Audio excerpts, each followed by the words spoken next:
Okay, well, let the record show that the Economic Development Committee has adjourned in closed session with no action.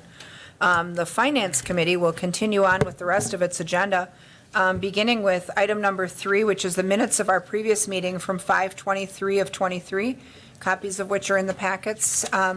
Any revisions or corrections that anyone noted they need to have done? I would move to approve. Okay, we have a motion to approve the minutes Second. from Watson, second from Dinny. Members in favor signify by saying aye. Aye. Aye, opposed? None are opposed, the minutes are approved. Item number 4 is discussion and possible action approving a budget modification for the Washington Street Sanitary Sewer Siphon Replacement Project. So I was on vacation Thursday and Friday, and I think Eric was going to try to get to this. Did he get to it? Oh, yeah, he did. There's a memo in the packet Yes. that talks Oh, but about he the doesn't say the what line this- and the freezing issue that it has had. Oh, but he doesn't say how much, oh, And he's got a map of the line where it is. Let me see if he had the cost in there. I thought it was not. Okay, so I think it was about $450,000. Again, this is something that we put in the TID plan amendment for TID 8.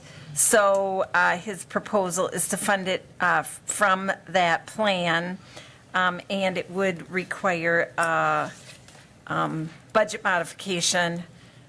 He actually has already bid this project out. If we wouldn't do the budget modification, it would be funded by the utility Okay. rather than And the TID district. we've actually been working to stem borrowing in the utility. Right.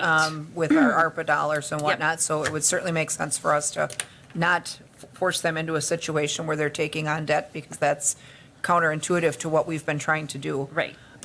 Does anyone have questions for Mary Ann on this project? Go ahead, Sarah. So then before we vote on it, would we have like a budget modification or resolution that we could, It would go to council the Council. next meeting. Okay. So So July July. 28th or July whatever. 11th. You said July 11th? Oh, yeah, because we don't have a second one. One meeting only? Yes, So that's right, July 11th. so then we wouldn't, I mean, we're voting on that budget modification resolution today without seating it? Yes. Okay. Or we can wait, because we'll have another meeting, second meeting in June, Yeah. that we could bring it back here with the exact dollar amount. So you could do that. You could hold it for June 28th. 8th, I think Eighth? it is. I Something guess like- I'd feel better actually saying Yep, that's that. fine. Okay. I So. said I thought he would include that in his. Okay, so I guess if you guys are amenable to it, let's defer action on it until our next meeting, because we will meet at the end of June, and then Yes. council would still get it for July 11th. I mean, it's timely enough that we can still get it through.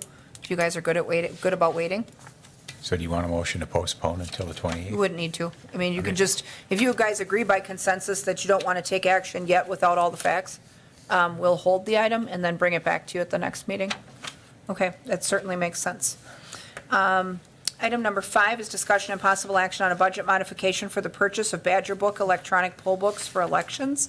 And you'll see you've got the materials in the packet for that. It looks like that has an impact of about $22,000. Yes. Does anyone have questions about that at all? Go ahead, Sarah. So is this a replacement or an addition of? These would be additions, and it would allow us to have additional sites and basically cover all locations, in time for the presidential election, I think is the goal. And they are, I mean, they're still relevant, they're still being maintained and updated, so I mean, it's still a good technology, it's not like, Oh, yeah. I know technology becomes obsolete pretty quick, so I just wanted to make sure this is a good, but Is- awesome. Question. Go ahead. You go ahead. Is there a recurring cost on these? So once we get more and more, or is it an annual fee? There may be a maintenance fee, I'm not sure. I thought Caitlin would come to this meeting. Yeah, I'm not sure. Well, the information appears that these are very helpful, and I wouldn't Yes, have and we opposed them got based really on good that. feedback on them, I think, from the the voters as well as the election workers. Everybody was very satisfied with them. I definitely would support this. Sure. Michael? Yeah, they had these at our polling place last April, and they definitely speed the process up because you don't even have to know what ward you're in anymore. You just go to the first available poll worker, and they move you through a lot faster. So I'll make a motion to approve this. Okay, motion to approve by Martins. Is there a second? Second. Second by Denny. Further discussion? Seeing none, members in favor signify by saying aye. Aye. Aye, opposed? None are opposed, that motion carries. Item number 6 is discussion and possible action regarding a resolution authorizing the issuance of $17,550,000 in general obligation promissory notes and the issuance and sale of $17,550,000 note anticipation note series 2023A in anticipation thereof. And I think we've got Phil Costin with us from Ellers tonight to kind of run through this. Obviously, the last few months, we have approved a volume of projects, and now, of course, it's time to borrow to pay for those things. And I think what we're looking for here is a parameters resolution like we've been doing so that you can hit the market when the time is right. Is A little that- bit different, Oh, little a different. little This is different? the actual sale Oh, okay. document. Yeah. Okay, so we'll turn it over to Phil, and he can kind of walk us through this a little bit. All right, thank you. Phil Costin with Ellers. Nice to be back with you. I think on top of your desk, there is the actual sale packet. It's relatively brief. Just maybe I'm going to step back a little bit and just talk a little bit how we got to this point. A number of large capital items have been out there that need to be financed. It's a mouthful. I'll read it. Granulated activated carbon treatment improvements for the equipment at the water treatment plant. So that's what this is financing. The long term, the takeout financing will be a safe drinking water loan through the Department of Administration. It's a low interest loan, relatively low interest loan that would be available for this project. However, that type of financing is at completion. So you need interim financing to get to that point. What we have in front of you tonight is the actual interim financing. So a month or so ago, Brian Raymer from our office was here talking about this issue. We did what's called a competitive limited sale, where we solicited bids from different banks and underwriters that have previously bid on these type of issues. And it's a little bit unique. It's a short-term issue, relatively large, $17.55 million. And we received 2 bids. So if you go to the first page in on this document, there's a quick summary of what occurred. So again, the purpose I identified already. Number of bids, we received 2 bids. The low bid was People's State Bank here in Marathon, Wisconsin. We also received a bank from Huntington Bank as well. The low bid from People's State Bank was 4.56%. High bid, 4.78%. This is relatively short, as I indicated. Notes are that are going to be maturing on July 1, 2024. And at that point, you'll be taking out that long-term loan through the Safe Drinking Water Loan Program. The next page is the actual bids that were received by the 2 financial institutions. Again, People's State Bank was the low bid. We looked at this as an all-inclusive cost, which is not just the rate, but also all fees associated with this issue. That's on the far right-hand side. Also called the all-inclusive cost. Not overly creative name, but that's what it is. 4.7291% versus 4.9443%. So People's State Bank was lower than the bid from Huntington Bank. On the last page of this is the actual comparison of what was presented to you as an estimate versus actual. And you can see we're about $104,000 less in interest that'll be due during that time. So this is just paying interest for a period of time and then rolling this loan into that Safe Drinking Water Loan Fund. However, interest rates are up from the standpoint of not just borrowing money, but investing funds. And we've done a lot of work collectively with staff on drawdown schedule here for the funds. And we're going to try to maximize the earnings from the investment side as well. So what we're projecting here is we're going to be paying about $804,000 of interest, and during that time earning about $327,000 of interest earning. It's on the bonds as they're being held and drawn down. So what ultimately we expect from, as an estimate, that you'll be paying on this is about $477,000 until it comes due. So again, the goal here is to try to drive down that cost as much as possible. There's always so much you can do when it comes to investments. They're really tied to what's in your policy and what the state allows, but we'll try to maximize that earnings over that time period. So tonight, we're going to have a resolution that was prepared by Quarles and Brady. We're asking you to approve that resolution, which will approve this note, anticipation note, and then we'll have a closing on this, which is scheduled for June 29th. That's when funds will be deposited and wired to the city at that time. Okay. Anybody have questions for Phil on that? It is nice to see that we would have the conduit in place here to get the PFAS granular activated carbon project to take flight, and that a local institution emerged to the top as the bidder. So, Doug, go ahead. So the interest only would be paid by the utility for this year? Yeah. This interim year? That's correct, yes. And I don't know if we know, what is the outflow schedule look like between now and the start of this? So when will we start spending this money? I don't have that schedule in front of me. Don't either. I mean, we opened You've already- bids on Friday morning, and I know that they're getting ready to order some of the equipment. So I would imagine relatively soon. Yes, and also you are reimbursing some costs that you have Yes. incurred up to this point as well. So there's outflow right away when you close on the bonds. Sure. Okay. Any additional questions? If not, is there a motion then to approve this issue? Motion from Watson, is there a second? Second from Martins. Members in favor signify by saying aye. Aye. Opposed? None are opposed, that motion carries. So then this one will actually be on council for tonight as well. And then that gives us item number 7, discussion and possible action regarding general obligation promissory notes, Series 2023B. Yes, so we had started and had intended, I guess, to move along on these issues because we have projects underway and we need proceeds to pay our contractors. I'd had the various line items itemized for you. The 1.2 million is for the county concrete property. The 3.6 was for the Mall Street grid and parking improvements. The Business Campus Trail was 2.4 million. 17th Avenue, which would be TID 8, was 2.5. And then our normal street projects like Henrietta, those types is 3.4 million. And then the motor pool facilities, that's the engineering, would be 150,000 for a total of 13,391,000.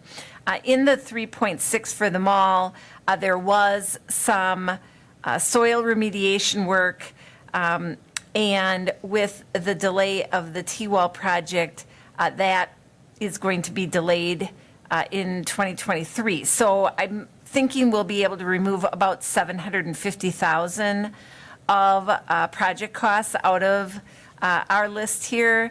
And then, as you can see, that all of the issues were contemplating a 10-year amortization period, but for the TID 3 land, which would be over 5 years. And then with the mall, we were projecting a 2-year principal deferral only to allow the principal some time before we had to make a principal payment when the T-wall building was up. And actually, throwing off some increment, which, with the delay, there'll be a partial construction, but we can re-examine the timing of that as well. The other thing that we wanted to talk to you about with the parking improvements and the land acquisition, obviously, the IRS looks at this and says if it is going to benefit a private activity, really then private activity rules pertain, and we need to look to see whether we can issue tax exempt debt or if we need to issue taxable. We are allowed to have private activity money up to about 10% or up to 10% of our proceeds. So within the parking improvements, we have 670,000 for the Pennies ramp and 265,000 for the Sears ramp. And we sat down with Quarles, our bond counsel, on this today, and they felt pretty comfortable that we could meet the requirements for the private activity. As far as the land is concerned, for County Concrete, I know our intention is to use that land for public access for a trail and some road improvements. I had talked to Liz last week about, keeping in mind that when we would sell the property, we would have to comply with the private activity use, which would mean that we would have to control how much money we made on the land. So if we want to be able to sell this freely, we should probably pull this out of this issue and issue two issues, a taxable issue and a tax exempt issue. If we are not concerned about, or if we're willing to, monitor how much money we make on a subsequent sale, then we would be able to keep it in as tax exempt. So it's really about what our goals, and oftentimes when we're doing a deal with the developer, we are often managing, well, how much we're going to get for the property versus how much we're giving in grant payments, for example, So there would be ways that you would be able to manage it. Let's say you take $1 for the property, but give less of increment up front. I wanted to bring this to the committee because you have shown an inclination that you want to sell the property for fair market value. So if that's what we're going to do, my recommendation would be we carve this out and issue taxable debt. So we would be actually breaking it into two issues, a taxable and a tax exempt. Again, this we were going to pay over 5 years. And so, typically we're trying to keep all of our debt as tax exempt because it's a lower interest rate. Since we're paying it off in 5 years, that, higher rate probably is not going to add up to a huge penalty for us. But really, it's, your decision of what kind of flexibility you want with the sale of that property in the future. Well, logically, it would depend, I guess, it would make some sense for us to have the greatest amount of flexibility for what we would sell the land for. So, depending on what the proposed project is and what the plan for it looks like, I think we wouldn't want to tie our hands and prohibit ourselves from making more on the property if that's possible. I mean, I guess, does that make sense? I mean, we're hamstrung if we go with tax exempt debt where we'd have to control the amount of profit we can make. So, I mean, if there's an ability or at least interest in selling the property at a higher value rather than being locked into something lesser, it just seems like it would make sense for the taxpayer to be able to make money on the property versus to have that restriction. What do you guys think on that? Yeah, so we're talking 3 million, how many out of that would be the? 1.2. 1.2. Yeah. Okay, And- all right. Do you have an estimate of what the interest rate differential would be? It's probably about 0.5% right Okay. now. So on over 5 years, you're right, it's not that significant. I think the flexibility by removing it and having it be a separate issue probably gives you that flexibility, at least the community development department, to be able to negotiate a better deal potentially with a developer and receive the revenue from potential land sales. Keeping it in here, quite frankly, means you're going to sell it to somebody for $1, and that's your only option. So you lose all flexibility. I think we want to move it out of there and not to go that route, but I do have another question or two. Okay, go ahead. Marion, you mentioned the delay at the mall site, so potentially then we're looking to decide to delay some street activity there? We've all, Right, it was mainly the soil remediation would get delayed. okay, So that 'cause was we've- in the 3.6 computation, and since that's getting delayed, we would pull those funds out of the project costs and wait until 2024. So borrow Okay. it next year when they're Yes. ready to move forward, Yeah. rather than borrow it and then sit on it. Right. What- Yep. Okay, what does that do to this? They've rubbled the flat work in preparation of the street work. Are we, So where do the we go street from work there? would continue. So that rubbling on our site, the street site is our site. We would be removing that, doing the underground water and sewer and storm, and putting in a temporary road. So it would, basically be temporarily, with a temporary cap on it. The other property is owned by WAS. I don't know what their plans are. So other than the groundbreaking for the Foundry project, the rest of it, it sounded like was moving forward in the communication. We got both Yes. the home furniture facade, the Imaginarium, our street grid part, our infrastructure part. Yep. All that is moving, right? Yes.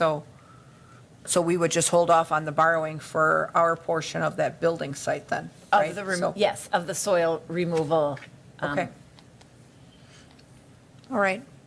So then I Can think I with, ask a go ahead, question? Sarah. Sure. So if the non-tax exempt portion, are we still going to set the same kind of parameters, like up to 5% as the non-tax exempt? Yeah, we will. So I think this all leads to the bigger discussion. We're not asking you to approve this tonight. We're just getting feedback. So the goal would be in 2 weeks, I think we have your next Yep. finance committee to bring this back. This will be reduced because we'll be removing the 1.2 million plus roughly 750 or so for the project to be borrowed next year.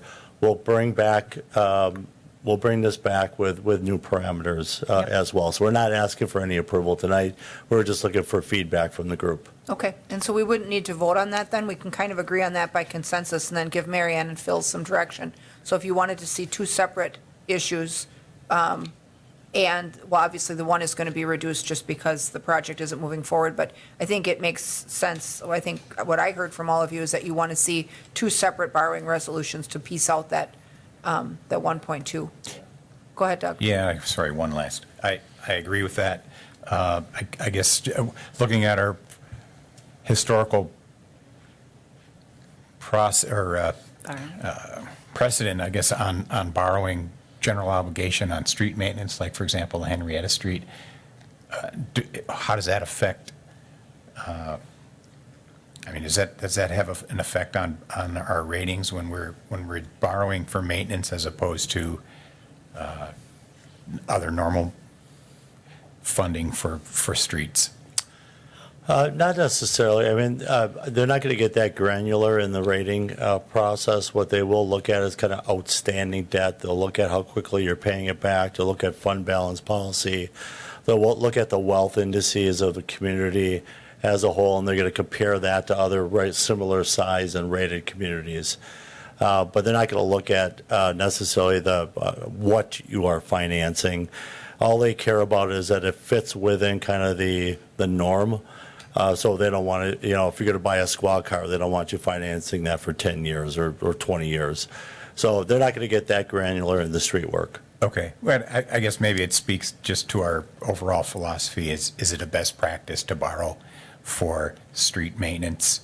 Well, those That we don't have particular to, I don't have streets to are- get into that tonight. Those but- particular streets are CIP. They're rebuilds, are they not? Yeah, it's reconstruction of the street. So, we're issuing 10-year debt. It's probably a 25-year road So it when it's includes done. okay, so we're talking the lead laterals and the. Yes, and Yeah. the underground, the water and sewer are actually in the ARPA. You already approved Yeah. ARPA funding for the water and sewer for those projects. So, and now the lead for those projects, the lead lateral removal for those projects. Those three components would be paid for with ARPA, and then the borrowing here, the general obligation promissory note, would fund the storm and the street and sidewalk replacement for those projects. All right, good. Okay. Any additional questions on that? If not, then I think if you guys feel like you have the right direction from us, we wouldn't have to vote on this item then. So All right, and that was our last finance item, so I'll take a motion to adjourn. Motion by adjourn. Watson, second by Denny. Wow. Members in favor signify by saying aye. Aye. Aye, opposed? No one ever is opposed. So we'll stand adjourned. Common Council will start in this chamber at 6:30, and we will have our second meeting of June. Even though the council doesn't meet that night, finance will still meet. I think we'll have enough business to transact that we'll have to go forward with our meeting. Yeah, Thank you, everyone. yeah.